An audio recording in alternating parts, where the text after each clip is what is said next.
Jesus continua, muitas das vezes, a estar nas nossas vidas e nós devemos refletir como é que seguimos o Mestre. Quando ele saiu de Nazaré, nós sabemos dos textos bíblicos que ele passou uma temporada no deserto e depois foi ter com o seu primo João às margens do Jordão. E nesse episódio começou, por assim dizer, a sua missão. João, depois de estar com ele, de o banhar nas águas, não é? Disse que deviam segui-lo a ele, porque ele, não é, seria aquele que viria revelar todas as coisas e salvar, não é? O tal Messias que o povo judeu há tanto aguardava. E Jesus, saindo dessa região, foi estabelecer residência numa pequena localidade chamada Cafarnaum. Cafarnaum era uma cidade pescatória às margens do Mar da Galileia, também conhecido como Lago de Tiberíades ou como Lago de Genezaré, é a mesma região, o mesmo espaço. E nessa região ele foi convidando alguns pescadores, pessoas simples, para o seguirem, até formar o seu colégio apostólico, digamos assim, como todos sabemos, constituído de 12 apóstolos.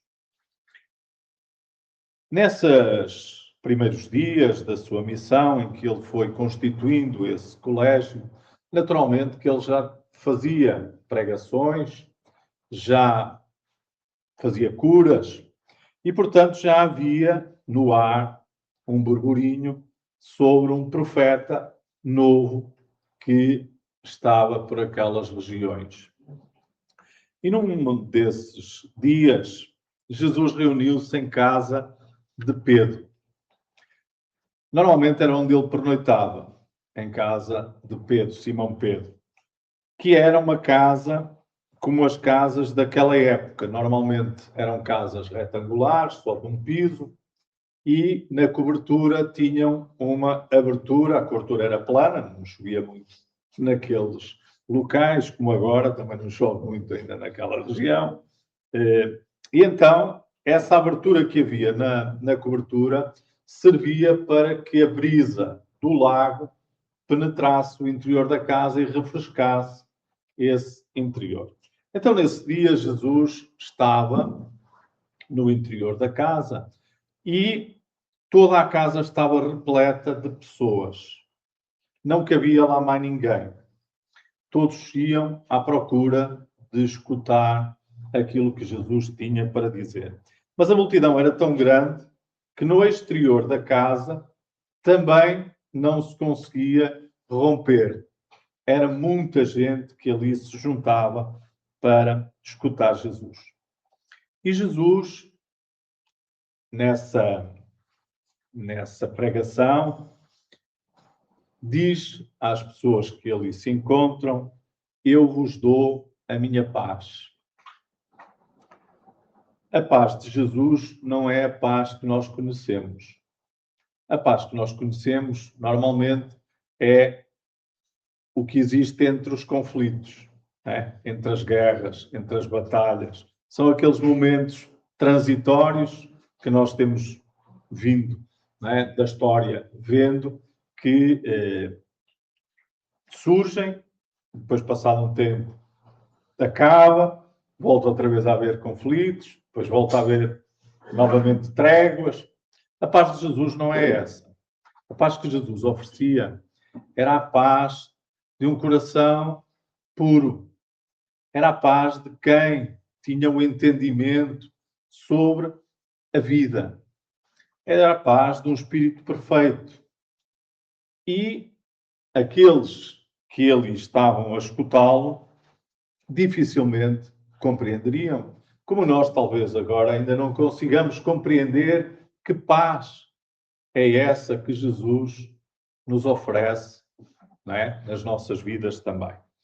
E enquanto ele estava nessa pregação, começa a ouvir-se no exterior da casa um burburinho, pessoas a falarem e a dizerem que não há como chegar ao interior da casa. Não dá, porque está tudo cheio, o espaço está todo ocupado.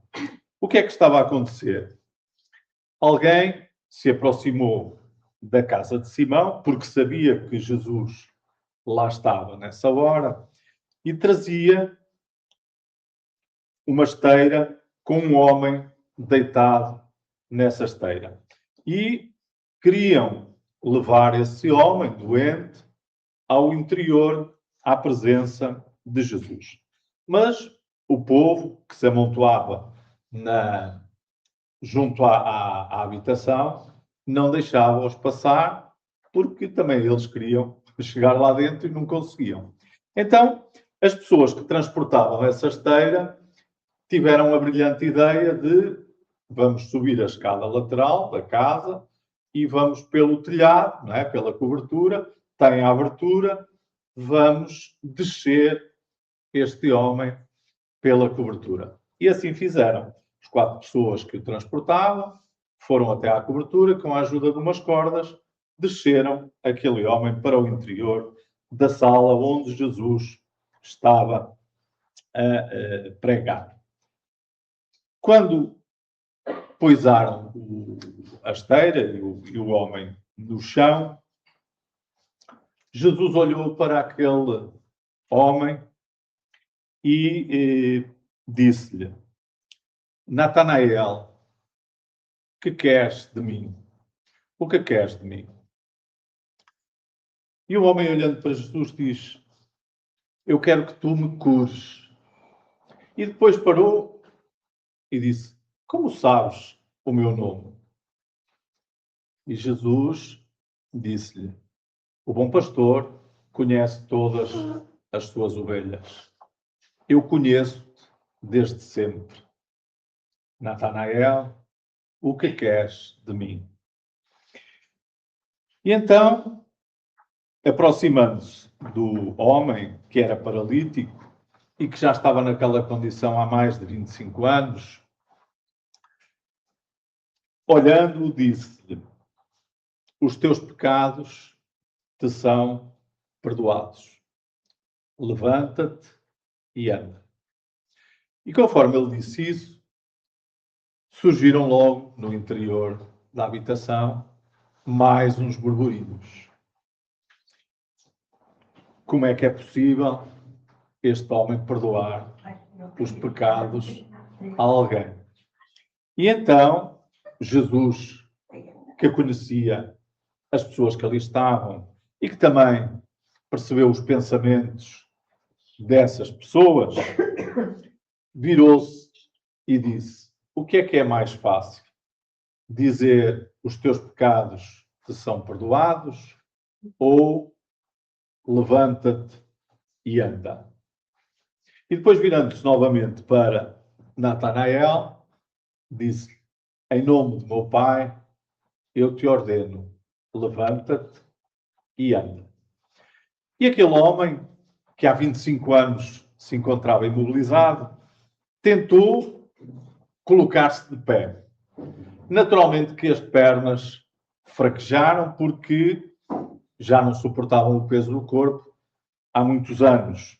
E ele cambaleou e caiu novamente sobre a esteira. E aquele povo, como a hora de agora, fez, como quem diz, falso alarme. Afinal, ele não resolveu o problema. Então Jesus, voltando-se novamente para Natanael, diz-lhe, em nome do meu Pai, levanta-te e anda. E dessa segunda vez, Natanael conseguiu-se pôr de pé e manter-se de pé. O sorriso no rosto daquele homem sofrido os olhos a brilhar, os primeiros passos, e ele, nesse contentamento, vira-se para Jesus e pergunta-lhe: e agora, Senhor, o que queres que eu faça? E Jesus disse: vai, mostra-te aos doutores, para eles verem que o Filho do Homem, o que o Filho do Homem consegue fazer. E ele saiu. Logo de imediato, rompe um outro pedido naquela sala.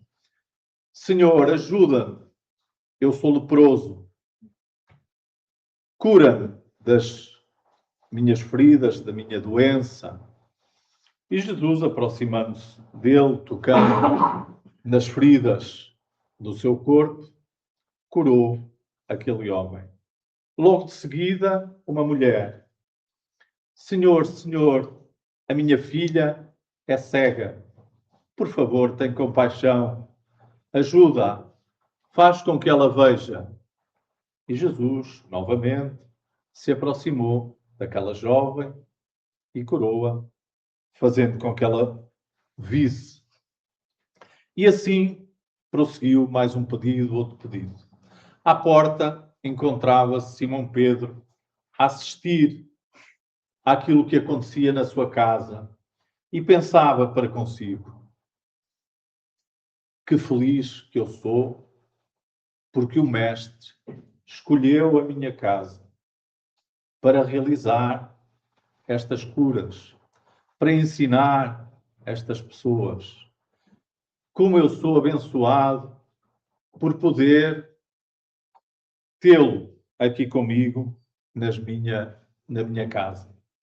E olhando para Jesus, viu nos olhos do Mestre o cansaço de alguém que estava ali a acudir ao pedido de um e ao pedido do outro e mais outro.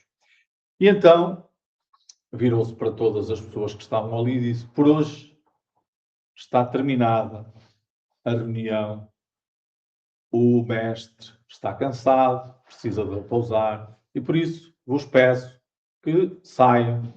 Amanhã, novamente, podereis ter contacto com ele, esclarecer e obter a ajuda dele. E as pessoas, uma a uma, lá foram abandonando a casa. Simão aproximou-se de Jesus e saiu pelas traseiras da casa em direção ao lago. Normalmente aquelas casas de pescadores, na zona de trás, onde eles tinham as redes, as embarcações, para fazer depois a sua atividade da faina no mar. Então saíram, o mestre sentou-se à beira-mar e Pedro começou a olhar para ele e naqueles pensamentos de contentamento e de alegria por tudo aquilo que presenciaram. E reparou que Jesus chorava. E então, virando-se para Jesus, disse-lhe: por que choras, Senhor? Certamente que será de contentamento aquele homem paralítico que nós conhecemos aqui da cidade, faz muitos anos que se encontrava naquela situação, dependente de todos que lhe dessem de comer, que lhe dessem de beber, para fazerem a higiene. Deve estar contente por lhe restituir a saúde. Aquele homem leproso, que eu também conheço, muitas das vezes até o afastei da minha casa para que não contaminasse o ar e as pessoas, também deve estar, neste momento, feliz, pronto a seguir-te. E aquela jovem que não via e agora vê, certamente que é por esse contentamento que as suas lágrimas escorrem pelo rosto. E Jesus, virando-se para Pedro, disse: Pedro, tu julgas que o Pai me enviou para curar corpos, para colocar tecido novo em roupa velha, onde o rombo depois será maior? Será que o vinho fino que eu trago deve ser colocado em odres velhos para depois se tornar em vinagre? Não, Pedro. Eu não vim por causa dos corpos. Eu vim por causa da alma. A alma é de onde provém todas as coisas boas, mas também as perturbadoras. Eu vim para curar as almas, para dar saúde às almas. Eu não choro de alegria, Pedro. Eu choro de tristeza. Nesta hora em que aqui nos encontramos os dois, Natanael está numa tasca a embriagar-se com os seus amigos. Está a dizer que vai aproveitar agora para satisfazer todos os prazeres que não pôde enquanto estava paralisado pela doença. O leproso, que também pediu ajuda, está agora num bordel com mulheres equivocadas, mostrando o corpo, agora são, onde outrora tinha as chagas, e a dizer que quer sentir as carícias, que quer desfrutar da saúde do corpo. E aquela jovem está neste momento a pensar como é que se há de vingar de todos aqueles a quem ela pediu ajuda e não lhe estenderam a mão, quando ela necessitava, quando ela não via. Por isso, Pedro, eu choro de tristeza. Mas tu ainda não compreendes, como eles também ainda não compreendem. Mas um dia compreenderão aquilo que eu vim fazer e aquilo que eu vim ensinar. Passado alguns tempos, Jesus decide também atravessar aquele lago para a outra margem. Do outro lado do Mar da Galileia, situava-se a Decápole, ou Decápolis, um conjunto de 10 cidades que tinha cultura helénica, ou seja, grega. E naqueles povoados, portanto, aquelas 10 cidades, o hábito era produzir porcos. Era essa a principal riqueza daquelas gentes, habituadas a ter animais, a levá-los para o pasto, para se alimentarem e depois viverem naturalmente das carnes desses animais.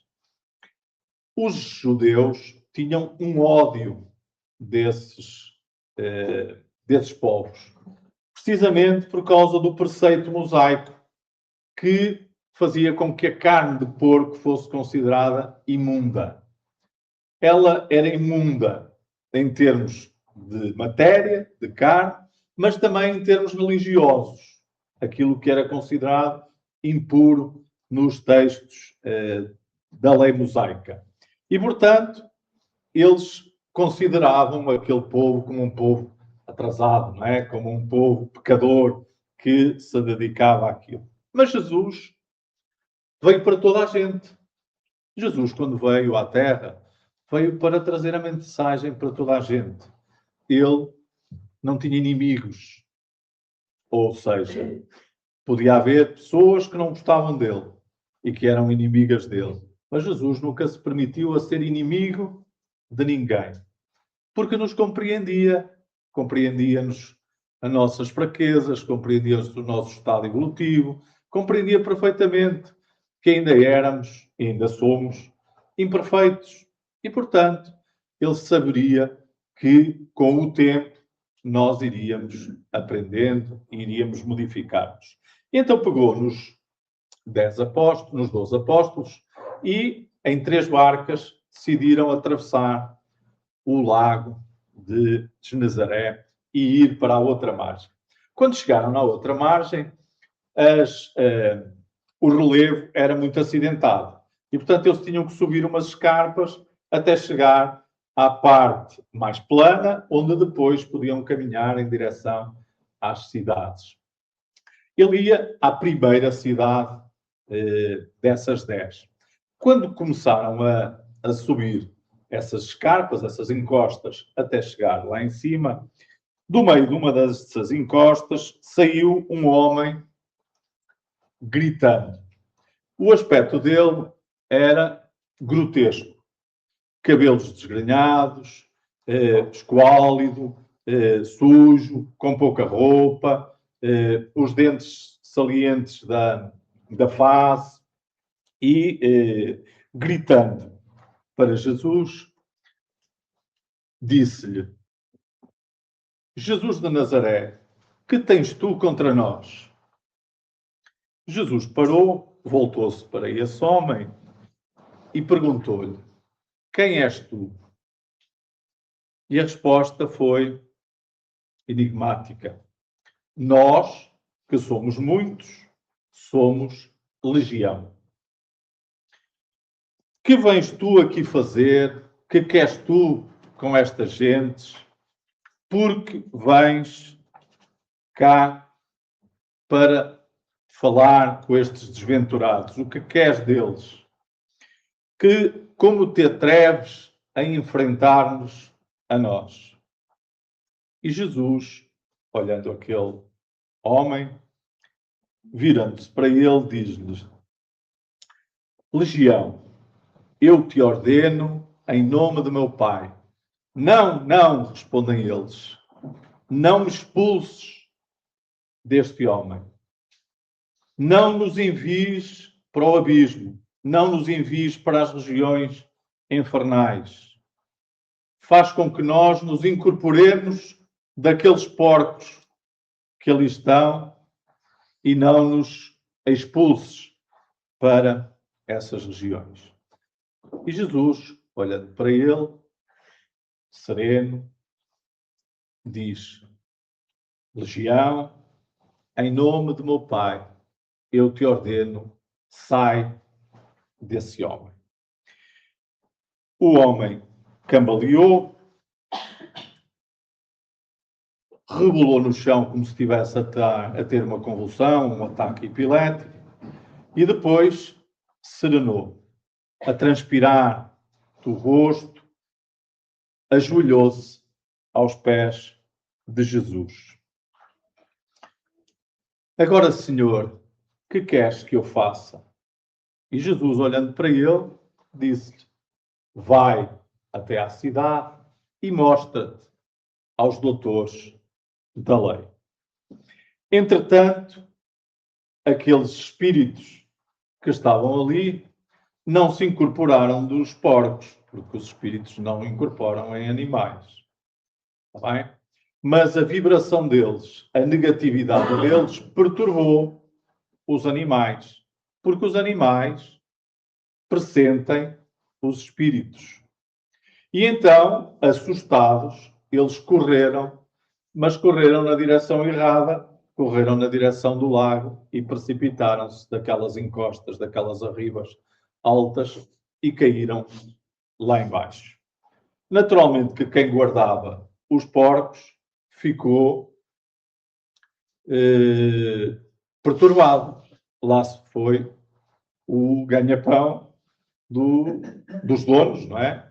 E, portanto, com aquele prejuízo, decide ir também para a cidade para contar aquilo que se passou. Então, a caminho da cidade, que era a cidade de Gadara, foi o homem que estava possuído, não é? E já curado, foram os guardadores de porcos e foi Jesus e os apóstolos, todos em direção à cidade. Quando chegaram na cidade, o primeiro foi, naturalmente, o homem curado, feliz, a mostrar-se às pessoas dali: vede como eu estou bem. Foi ele, apontando para Jesus, foi ele o responsável por eu estar agora assim. Logo de seguida, os guardadores de porcos viraram-se também para Jesus. Foi ele o responsável por vocês perderem os vossos porcos todos, porque eles caíram todos lá embaixo. E Jesus ia-se dirigir àquelas pessoas, mas as pessoas começaram a comentar entre si: É judeu? O que é que ele quer aqui? O que é que ele veio cá fazer? Por que é que ele está nesta região? E alguém lhe pergunta: que quereis? Eu venho, e outro responde: não queremos saber ao que vens. Não nos interessa porque estás aqui. Vai-te embora. Jesus olhou para aquela recepção, para aquelas pessoas e tenta mais uma vez. Mas eu venho trazer-vos, não queremos saber o que nos vais trazer. Não queremos saber nada daquilo que nos possas dar. Nós não te queremos aqui, vai-te embora. E Jesus voltou a tentar pela terceira vez, mas eu venho aqui para... Não queremos saber. Não queremos nenhum judeu aqui nesta região. E alguém pegou numa pedra e atirou a pedra e acertou nas vestes de Pedro. Pedro, voltando-se para Jesus, diz-lhes: pede aos céus que desçam um raio e fulmine estes miseráveis que aqui se encontram. E então a mulher diz: não façam nada disso. Nós só queremos que vocês se vão embora, mais nada. Não queremos nada de mal para vocês, não queremos, vão e não nos façam perder mais, ter mais prejuízo. Então Jesus, olhando aquelas pessoas, deu meia volta, mais os apóstolos, e caminharam em direção à falésia para descer para as embarcações. E o povo foi todo atrás para ter a certeza de que eles iam embora e também para ver efetivamente o prejuízo que tinha tido. E foi até ao limite, não é? Da riba. Jesus e os apóstolos começaram a descer e eles foram ver os porcos todos com as carnes expostas por terem caído daquela altura. E então alguém pergunta: quem era ele? Não sei. O que é que ele veio cá fazer? Também não sei, não deixámos dizer a que é que ele veio. E então, Gadara, naquela altura, preteriu Jesus pelos porcos. Na atualidade, ainda há muitos gadarenos aí no mundo, que são aqueles que optam pelas questões materiais em detrimento das questões espirituais. Os porcos simbolizavam a riqueza, era o sustento daquelas gentes. Mas Jesus vinha trazer algo que era um bem muito maior, que era um bem imperecível. Porque o corpo, os bens materiais, são transitórios, nós vamos ter que nos desligar deles mais cedo ou mais tarde. Mas aquilo que nós construímos dentro do nosso ser espiritual, da nossa alma, isso permanece. Isso vai connosco. E era esse o bem que Jesus vinha trazer àquelas gentes que não o quiseram ouvir. Passados alguns tempos, ele foi crucificado, como nós sabemos. Ele doou-se por nós e nós continuamos a preterir, naquele caso, Barrabás e não Jesus. Então, estes episódios da vida de Jesus devem nos concitar à reflexão sobre o que é Jesus para nós na nossa vida. Como é que nós o acolhemos? Será que nós estamos à espera, como aqueles que foram à casa de Simão, apenas que os problemas se resolvam como se por um milagre e desaparecessem da nossa vida só porque nós seguimos Jesus, seguimos determinada religião, seguimos determinados preceitos? Será que é isso que buscamos, como aqueles que foram à casa de Simão? Ou será que ainda não compreendemos verdadeiramente a mensagem de Jesus e continuamos a ter dificuldades em pôr em primeiro lugar aquilo que é essencial e a escolher, não os porcos, mas o que os porcos simbolizam nas nossas vidas, e depois em segundo plano, ou em terceiro, ou em quarto, é que nós colocamos os ensinamentos de Jesus e aquilo que ele, o exemplo que ele nos deu. Então esta reflexão é importante nós fazermos, porque já se passou muito tempo. Nós, espíritos que somos, já temos muito tempo de existência. Se calhar já ouvimos falar de Jesus muitas vezes. Se calhar interpretamos mal aquilo que foram os seus ensinamentos nas vidas anteriores. E hoje estamos aqui novamente a ter uma oportunidade de tomar contacto outra vez com a mensagem de Jesus, com o seu exemplo, com os seus ensinamentos. O que é que nós queremos dessa mensagem? Para que é que ela nos serve? Por que é que nós devemos seguir esses ensinamentos?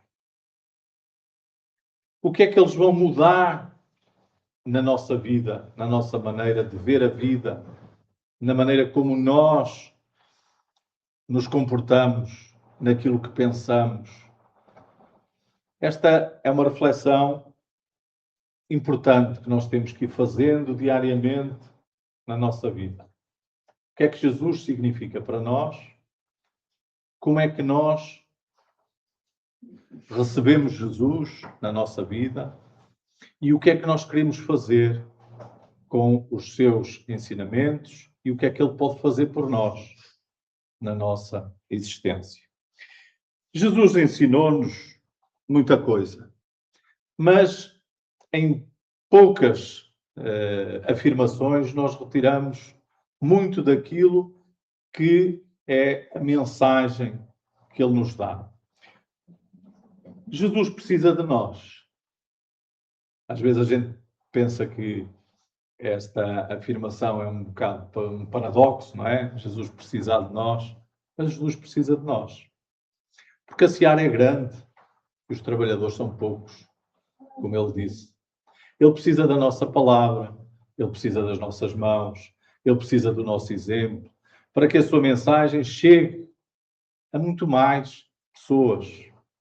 Ele escolheu 12, mas no fim da vida tinha 500. Não é? Quando, na Galileia, já depois dele ter sido crucificado e de várias aparições, quando ele se despediu, ele despediu-se perante 500 seguidores dele. E ele precisa, como precisou naquela época, que os seguidores dele da atualidade possam levar a sua mensagem, mas fundamentalmente que a possam viver, que possam ser o exemplo dessa mensagem que ele nos deixou. E o que é que ele nos ensinou? Qual é o mandamento principal? Amar a Deus sobre todas as coisas. O sobre todas as coisas é que é difícil. É o sobre todas as coisas, não é sobre algumas coisas. É sobre todas. E o amar a Deus sobre todas as coisas significa renunciar a muita coisa. Muita coisa que nos prejudica. Muitos hábitos que nós temos que não são salutares para o nosso corpo e para a nossa alma. O corpo é o reflexo da alma. Se a nossa alma não estiver equilibrada, não estiver bem, o nosso corpo também não vai estar bem. Então, esse amar a Deus sobre todas as coisas significa que em tudo o que a gente faz da nossa vida, a gente tem que o fazer com amor, porque Deus é amor.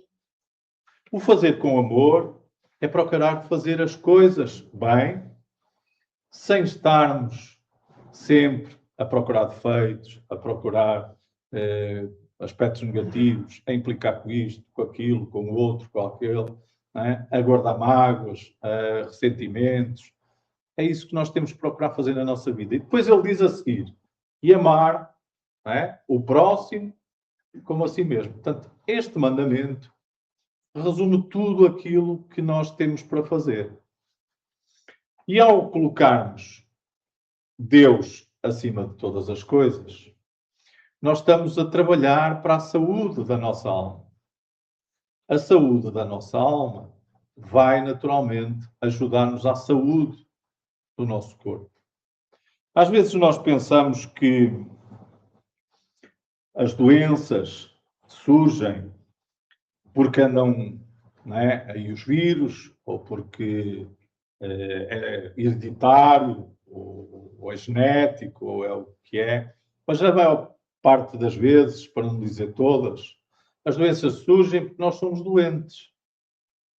E como nós somos doentes, a doença instala-se. E o doente é doente da alma. Porque nós ainda guardamos ressentimentos, porque nós não perdoamos, porque nós não desculpamos, porque nós falamos mal dos outros, porque nós somos invejosos, porque nós somos egoístas, porque nós somos orgulhosos e por aí fora.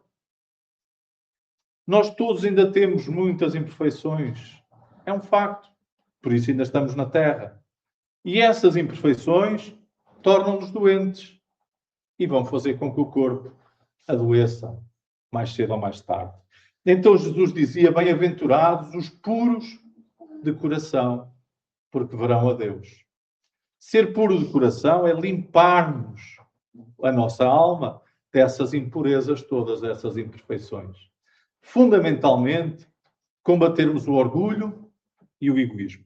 Porque as outras quase sempre descendem do orgulho e do egoísmo.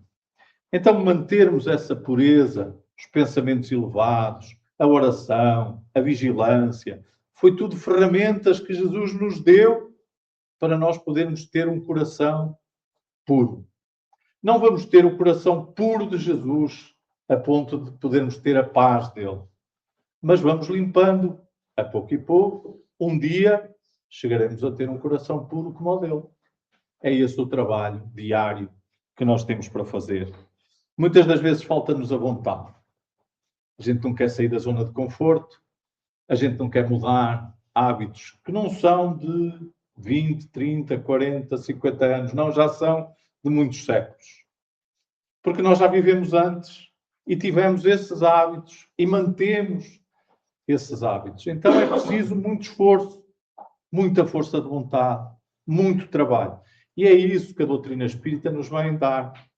A doutrina espírita vem-nos trazer o esclarecimento sobre as coisas de uma forma racional, para que a gente compreenda porque é que deve mudar de comportamento, de atitude, de hábito.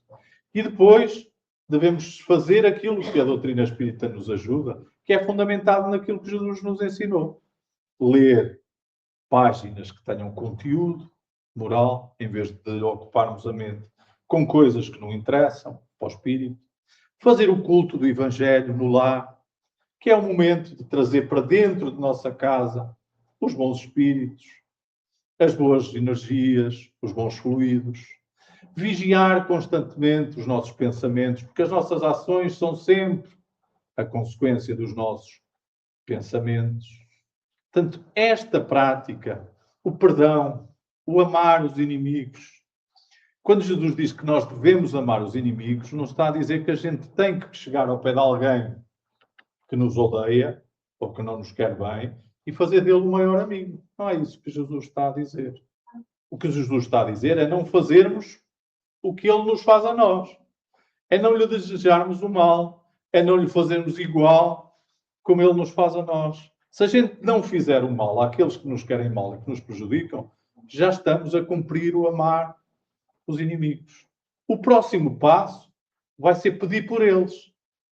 A gente já nos faz mal. Então, a seguir, se para nós é fácil fazer, nós vamos começar a orar por eles, para que eles mudem, para que eles vejam a vida de outra maneira, para que eles consigam ter o mesmo entendimento que nós já temos outros. E depois de conseguirmos fazer isso, nós depois vamos então para o último estágio. E no último estágio nós vamos procurar fazer-lhes bem. Que é o que Jesus também disse, não é? Fazer o bem a quem nos faz o mal. Mas para a gente poder conseguir chegar a essa fase, a gente primeiro tem que passar pelas outras etapas. Então é isso que nós temos que fazer na nossa vida. O caminho que a doutrina espírita nos indica é Amor, amai-vos, instruí-vos. Não é? É preciso a gente estudar, é preciso a gente ter conhecimento, a gente tem que conhecer os ensinamentos de Jesus. Mas, fundamentalmente, tem que os pôr em prática.